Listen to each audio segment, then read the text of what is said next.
Кога станува збор за запознавање на правата од работен однос,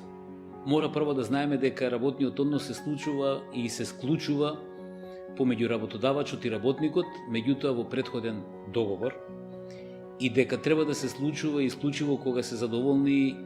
двете страни и кога знаат за што се договориле. Односно, работодавачот мора да биде чесен пред се, да има добри намери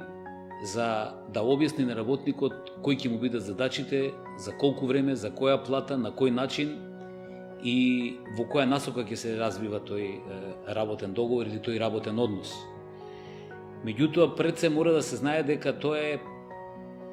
начин на кој се почитува законот, се почитува националната легислатива, но уште поважно е дека се почитуваат и меѓународните конвенции кои се поврзани со трудовата легислатива. Меѓународните конвенции наложуваат на националната легислатива, во овој случај во нашата земја, дека работодавачот треба да ги почитува човековите права и работничките права кога станува збор за потпишување на договор за вработување или договор за работен однос. Меѓутоа, како што напоменавме, тоа е правен основ кој содржи делови од трудовата легислатива кои опфаќаат сите можни безбедносни и сигурносни точки во еден работен однос, пред се насочено кон работникот. Кога се договараат работодавачот и работникот за вклучување на работен однос, работникот мора да биде свесен дека неговите човекови права се загарантирани, а во рамки на неговите човекови права се загарантирани и работничките права. Меѓутоа, треба да биде свесен дека работодавачот одредени прашања кои се однесуваат на неговите убедувања,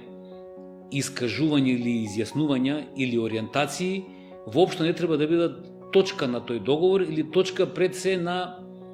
разговорот или интервјуто кое треба да се склучува заради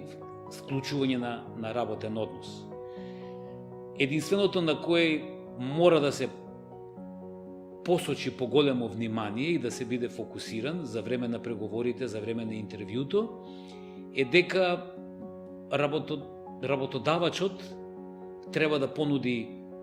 загарантирана плата, нормално со сите позитивни закони поврзани со работниот однос и трудовата легислатива, меѓутоа исто така мора и во тој договор, во тоа интервју, во тоа договарање да биде чесен, како што реков и на почетокот,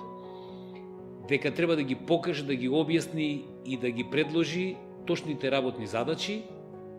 безбедноста и здравието на работникот, време траењето на работниот однос, нормално доколку е ограничено, и платата за која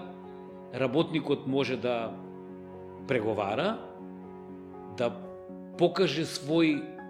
интерес за зголемување или за дополнителни примања доколку покаже поголеми работни перформанси или исполнителност, меѓутоа исто така треба да биде свесен дека тоа треба да го прави на начин на кој ќе го убеди работодавачот дека тоа ниво, тие негови потреби, тие негови производи, исполнителност, продукти, продуктивност навистина го заслужуваат и новиот договор или постоечкиот, или пак може да бидат променети. Така да работодавачот, бидејќи ние како представници на работодавачите и ќе говориме за работодавачите,